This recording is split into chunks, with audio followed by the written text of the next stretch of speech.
शास्त्रों के अनुसार जीवन की सबसे बड़ी हानि यह है कि हम इसे विफलताओं में उलझाकर व्यर्थ गवा देते हैं। दुर्लभ मानव शरीर प्राप्त होने के बावजूद हम इसकी सच्ची महत्ता को नहीं समझ पाते और छलकपट व आडंबरों में फंसकर अपने वास्तविक उद्देश्य से भटक जाते हैं। यही कारण है कि यह अमूल्य जीवन निष्फल हो जाता है। मनुष्य को यह शरीर किसी विशेष उद्देश्य से मिला है, मुक्ति प्राप्त करने के लिए। लेकिन जब हम स्वयं को कर्ता मानकर कर्म करते हैं तो उसके फल भी हमें ही भोगने पड़ते हैं। यही कर्म बंधन हमें बार बार संसार के चक्र में उलझाए रखता है। शास्त्रों में स्पष्ट कहा गया है कि हमें अपने कर्ता भोक्ता भाव को त्यागना चाहिए, क्योंकि यही सभी दुखों की जड़ है। मनुष्य जन्म की सार्थकता केवल धर्म के साधन से ही संभव है। हर व्यक्ति यह जानता है कि मानव जीवन अनमोल है और मुक्ति पाने का अधिकार सभी को है, चाहे वे स्त्री हो या पुरुष, किसी भी जाति या वर्ण के क्यों न हो। फिर भी अधिकांश लोग धर्म के मार्ग पर स्थिर क्यों नहीं रह पाते? अक्सर लोग भक्ति मार्ग पर बड़े जोश के साथ यात्रा शुरू करते हैं, लेकिन समय के साथ उनका उत्साह कम होने लगता है। इसका मुख्य कारण यह है कि उनकी भक्ति का उद्देश्य स्पष्ट नहीं होता। यदि आपकी साधना, उपासना और पूजा का लक्ष्य भगवत प्राप्ति है, तो आपको हर दिशा से विरोध झेलना पड़ेगा। और यदि आप शिव भक्ति के मार्ग पर अग्रसर होते हैं, तो आपको और अधिक कठिनाइयों का सामना करना पड़ेगा। शिव गीता के प्रथम अध्याय में सूत जी ने स्पष्ट रूप से बताया है कि शिव भक्ति में कौन कौन से अवरोध आते हैं और उन्हें कैसे दूर किया जा सकता है। आइए आज के वीडियो में हम शिव गीता के इन गूढ़ रहस्यों को समझते हैं और महादेव की दृढ़ भक्ति प्राप्त करने के मार्ग को सरल बनाते हैं। यह जीवन दुर्लभ है, इसे व्यर्थ मत जाने दें। धर्म के मार्ग को अपनाएं और इसे अपने जीवन का ध्येय बनाएं। शिव गीता का प्रथम अध्याय। सूत जी के शब्दों में ज्ञान का रहस्य। सूत जी ने बताया कि उन्हें यह शिव गीता का दिव्य ज्ञान मुनि श्रेष्ठ व्यास जी से प्राप्त हुआ था। व्यास जी ने स्वयं इसे संत कुमार से सुना था। जब व्यास जी ने यह ज्ञान सूत जी को सौंपा, तो उन्होंने एक विशेष चेतावनी दी। हे सूत पुत्र, इस गूढ़ ज्ञान को कभी किसी अयोग्य व्यक्ति को प्रकट मत करना।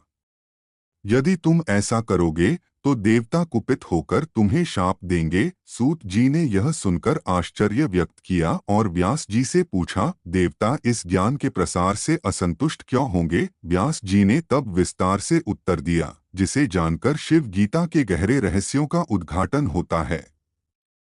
आज के वीडियो में हम इन्हीं रहस्यों पर चर्चा करेंगे।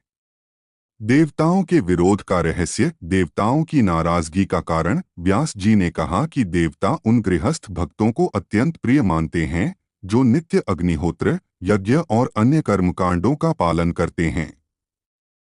ऐसे भक्तगण अपने कर्मों के माध्यम से देवताओं को भोग और आहुति प्रदान करते हैं, जिससे उन्हें स्वर्ग में आवश्यक शक्ति और सुख साधन प्राप्त होते हैं, जैसे एक गाय अपने दूध से अपने स्वामी का पोषण करती है।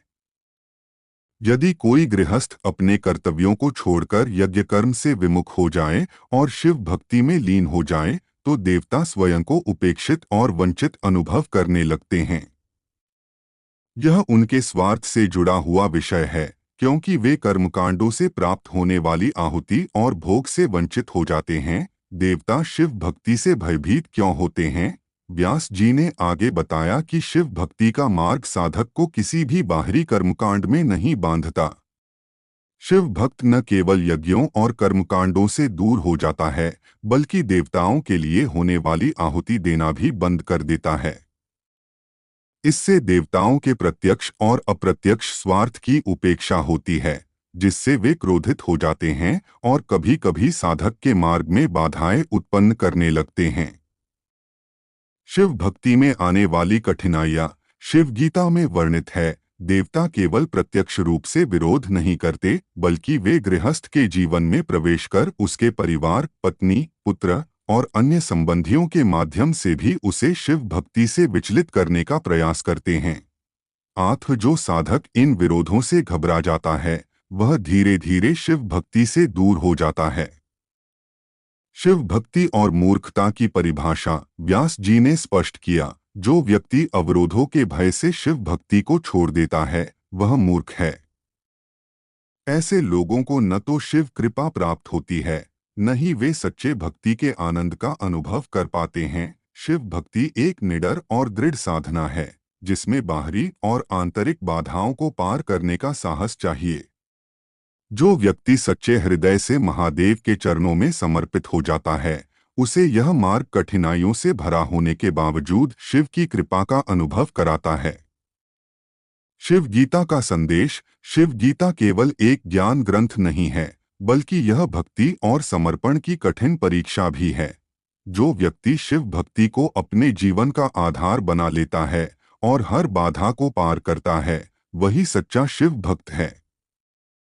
ऐसे भक्त को न केवल शिव कृपा प्राप्त होती है, बल्कि उसकी आत्मा को सच्ची शांति और मोक्ष भी मिलता है। निष्कर्ष, शिव गीता में सूत जी ने स्पष्ट किया कि शिव भक्ति में दृढ़ता, निडरता और समर्पण अत्यंत आवश्यक है। यदि कोई साधक विरोध और बाधाओं के कारण अपनी भक्ति छोड़ देता है, तो यह आत्मा की सबसे बड़ी विफलता होगी। इसलिए सच्ची भक्ति में अडिग रहें और महादेव के आशीर्वाद को अपने जीवन का अंग बनाएं। शिव भक्ति का मार्ग और देवताओं का विरोध। सूत जी ने कहा, जो व्यक्ति शिव के विषय में थोड़ा बहुत जानने और समझने का प्रयास करता है, वह भी कई बार किसी न किसी कारणवश अपने मार्ग से भटक जाता है। और यदि कोई थोड़ा ज्ञान प्राप्त कर भी ले, तो वह पूर्ण विश्वास नहीं कर पाता। यह सुनकर समस्त ऋषियों ने पूछा, जब स्वयं देवता ही मनुष्य के मार्ग में बाधाएं डालते हैं, तो किसमें इतनी शक्ति है कि वह इन विघ्नों को पार कर शिव भक्ति में स्थिर रह सके? यदि स्वयं इंद्रादि शक्तिशाली देवता विरोध में उतर आए, तो कोई साधक भगवत प्राप्ति की ओर कैसे बढ़ सकता है? देवताओं का स्वार्थ और उनका विरोध। देवताओं का स्वार्थ। ऋषियों ने कहा कि देवता मनुष्यों को एक दुधारू गाय की तरह मानते हैं। जब लोग यज्ञ, हवन और अन्य धार्मिक कर्मकांड करते हैं, तो देवता इनसे प्रसन्न होते हैं और इनका लाभ उठाते हैं।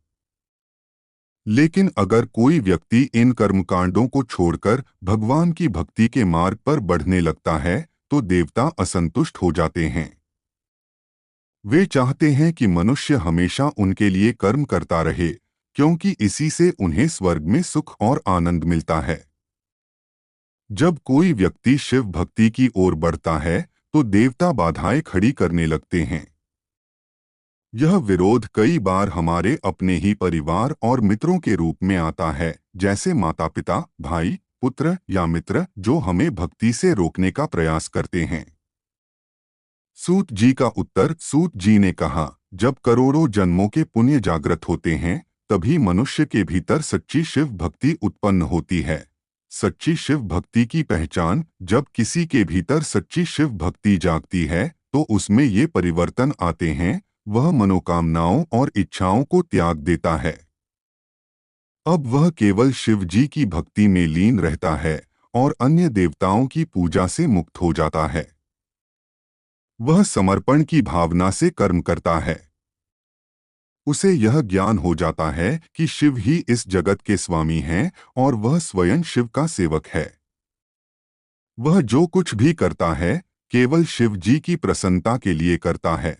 लाभ हो या हानि, यह सब शिव जी की इच्छा पर निर्भर है। जो व्यक्ति अपने लाभ हानि की चिंता छोड़कर पूरी तरह शिव जी के चरणों में समर्पित हो जाता है, वही सच्चा भक्त कहलाता है। शिव की कृपा से बाधाओं का अंत। सूत जी ने कहा, जब शिव जी की कृपा से भक्ति मजबूत हो जाती है, तब सभी विघ्न और बाधाएं अपने आप समाप्त हो जाती हैं। इंद्र और अन्य देवताओं का विरोध भी खत्म हो जाता है। इसके बाद भक्त शिव जी के गुण, चरित्र और महिमा को सुनने और समझने के लिए उत्सुक हो जाता है। यही ज्ञान उसे मोक्ष की ओर ले जाता है। महत्वपूर्ण संदेश। शिव गीता में बताया गया है कि शिव भक्ति का मार्ग आसान नहीं है। इसमें अनेक बाधाएं और विरोध उत्पन्न होते हैं।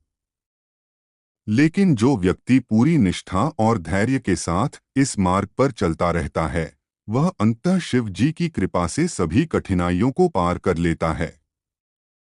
निष्कर्ष, जो अपनी इच्छाओं और स्वार्थों को त्याग कर शिव भक्ति के मार्ग पर चलता है, वही शिव की सच्ची कृपा प्राप्त करता है। शिव भक्ति केवल कर्मकांड या बाहरी पूजा नहीं है, बल्कि यह संपूर्ण समर्पण और निस्वार्थ प्रेम का मार्ग है, जो अंततः मोक्ष का द्वार खोलता है। शिव भक्ति का सार और महत्व। जब कोई व्यक्ति शिव जी की कथाओं और गुणों को सुनने और समझने की इच्छा रखता है, तो वह उनके श्रवण और चिंतन से ज्ञान प्राप्त करता है। यही ज्ञान उसे मोक्ष का मार्ग दिखाता है। शिव गीता में कहा गया है, जिस व्यक्ति की शिव में अटूट भक्ति होती है, वह चाहे करोड़ों पापों से भी ग्रस्त क्यों न हो, वह सरलता से मुक्ति प्राप्त कर लेता है। शिव भक्ति किसे प्राप्त होती है? शिव भक्ति वही प्राप्त कर सकता है जो सभी सांसारिक आशाओं और भरोसों का त्याग करता है, जो केवल महादेव के चरणों में संपूर्ण विश्वास रखता है, जिसकी बुद्धि इधर-उधर भटकती नहीं है, जो थोड़ा भोग थोड़ा योग के संतुलन में उलझा नहीं रहता, बल्कि धन, दिखावे और आडंबर से मुक्त होकर भक्ति करता है। शिव भक्ति का मूल मंत्र। शिव गीता हमें सिखाती है कि दृढ़ संकल्प, पिछले करोड़ों जन्मों के पुण्य का उदय, इन दोनों के मेल से ही सच्ची शिव भक्ति प्राप्त होती है। मैंने पहले भी कहा है कि शिव को पाने का सबसे सरल और प्रभावी तरीका है शिव से प्रेम करना। यदि आपको शिव से प्रेम हो गया, तो यह प्रेम ही आपको सभी बाधाओं पर विजय दिलाएगा। देवताओं का भय समाप्त होता है। जब कोई व्यक्ति सच्चे हृदय से महादेव की भक्ति करता है, तो उसके भीतर ऐसा प्रकाश उत्पन्न होता है कि इंद्र और अन्य देवताओं का भय समाप्त हो जाता है। याद रखें, इंद्र और अन्य देवता भी शिव जी की ही रचना हैं। निष्कर्ष, शिव भक्ति का सार यही है, आशा और भौतिक स्वार्थ का त्याग, महादेव के चरणों में संपूर्ण समर्पण, शिव से निस्वार्थ प्रेम। जो व्यक्ति इन तीन बातों को अपने जीवन में अपना लेता है, वह सभी विघ्न बाधाओं से ऊपर उठ जाता है। यदि आपको यह वीडियो पसंद आया हो, तो इसे लाइक करें। अगर यह आपको उपयोगी लगा, तो इसे अपने मित्रों और परिवार के साथ साझा करें। और यदि आप इस चैनल पर नए हैं, तो सब्सक्राइब करें और बेल आइकन दबाएं, ताकि आपको नए वीडियो की सूचना सबसे पहले मिले। भगवान भीमाशंकर महादेव से प्रार्थना है कि वे आप सभी को सुखी, स्वस्थ और ऊर्जावान बनाए रखें।